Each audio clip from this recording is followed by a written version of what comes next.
ఇప్పుడు నేను పన్నీర్ కర్రీ చేస్తున్నాను చూడండి. ముందుగా ఒక ప్యాన్ తీసుకొని అందులో 4 పీసులు బటర్ పీస్ వేసుకోవాలి.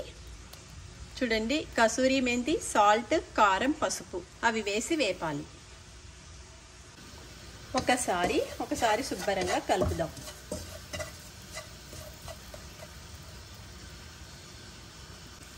అలా బటర్ వేగుతున్నప్పుడే మనం పన్నీర్ పీసెస్ కూడా వేసేస్తున్నాను చూడండి.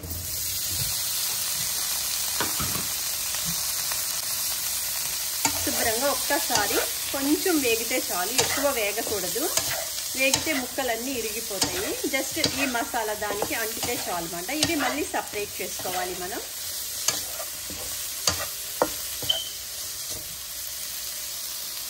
చూడండి, ఇంత లైట్గా వేగితే చాలు. ఇవి ఇప్పుడు సపరేట్ చేస్తాను చూడండి. ఇవి అన్నీ సపరేట్ చేసుకోవాలన్నమాట. ఇప్పుడు ఇదే మూకిల్లో ఇంకొక బటర్ పీస్ వేసి దాంట్లో మరాఠీ మొగ్గ, బిర్యానీ ఆకు, లవంగా, ఇలాచి, కొంచెం జీలకర్ర కూడా వేయాలి. ఈ బటర్లో మంచిగా వేగాలి. బిర్యానీ ఆకు, దాల్చిన చెక్క, లవంగా, ఇలాచి, మరాఠీ పువ్వు.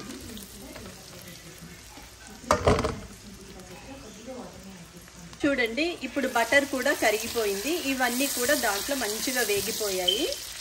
బిర్యానీ ఆకు, దాల్చిన చెక్క, బిర్యానీ పువ్వు, మరాఠీ మొగ్గ, లవంగా, ఇలాచి ఇవి వేగిపోయాక ఇవన్నీ వేగిపోయినప్పుడు ఇవన్నీ వేగుతున్నప్పుడు ఉల్లిపాయ ముక్కలు కూడా వేయాలి.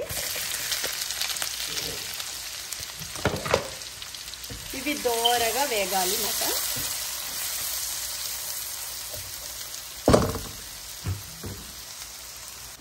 ఉల్లిపాయలు వేగుతున్నప్పుడే 1 స్పూను అల్లం వెల్లుల్లి పేస్ట్ కూడా వేయాలి.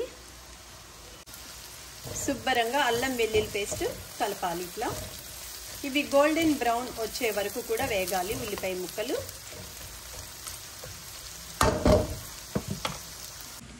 పన్నీర్ కర్రీకి, ఇంట్లో చేసుకునే పన్నీర్ కర్రీకి నేను ఒక 2 స్పూన్లు పెరుగు తీసుకున్నాను. ఇప్పుడు దీంట్లో నేను ఏం వేస్తానో చూడండి. హాఫ్ అన్ అవర్ బ్యాక్ నానబెట్టుకుని ఎండుమిరపకాయలు, జీడిపప్పు ఇప్పుడు ఇందులో వేస్తున్నాను.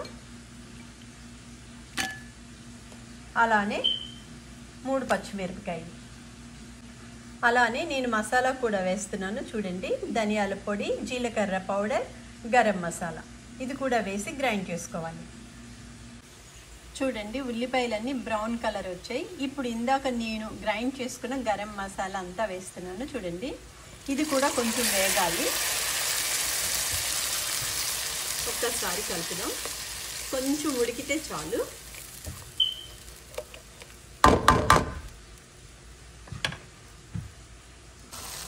పన్నీర్ కర్రీ, పన్నీర్ మసాలా వేగుతున్నప్పుడు, పన్నీర్ కర్రీ అంటేనే మనకి టమాటా ప్యూరీ కావాలి. నేను టమాటా ప్యూరీ ఇంట్లోనే చేసుకున్నాను. అది ఇప్పుడు ఇందులో వేస్తున్నాను చూడండి. ఒకసారి అంతా మిక్స్ చేద్దాం ఇట్లా.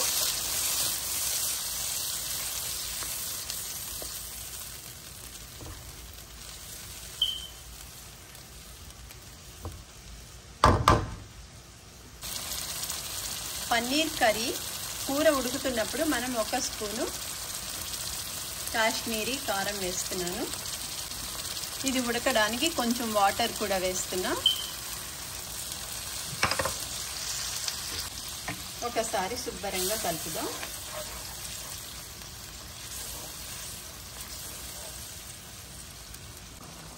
పన్నీర్ మసాలా కర్రీ ఉడుకుతున్నప్పుడే మనం ఇందాక నేను వేపి పెట్టుకున్న పన్నీర్ వేస్తున్నాను చూడండి.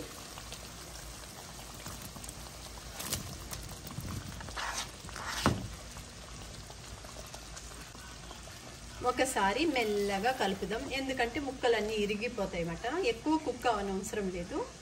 ముందర నేను బటర్లో వేపాను కాబట్టి ఒక 5 నిమిషాలు కుక్ అయితే చాలు. Paneer curry ready.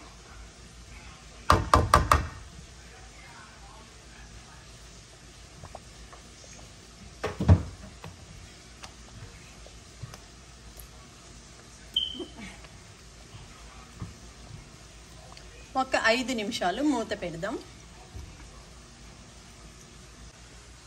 ఇప్పుడు మూత తీసి పన్నీర్ కర్రీ ఎలా అయిందో చూద్దాం. చూడండి, ఆయిల్ కూడా బటర్ అంతా కూడా పైకి వచ్చేసింది. రెడీ అయిపోతుంది పన్నీర్ కర్రీ. ఇప్పుడు దీని మీద జీడిపప్పు పాలు,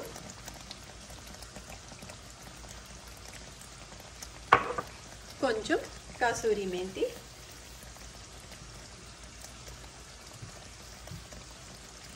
అయిపోయింది పన్నీర్ కర్రీ.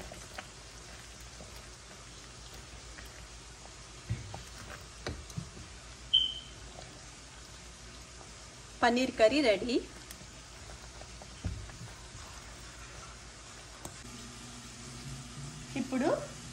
ఇప్పుడు పన్నీర్ కర్రీ ఒక బౌల్లో తీసుకుంటున్నాను, సర్వింగ్ బౌల్లో.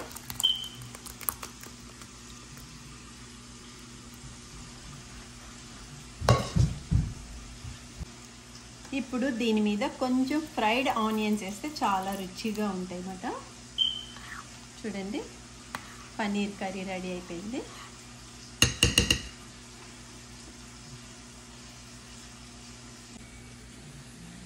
అక్షయ్, నీకు ఇచ్చేస్తున్నా నేను.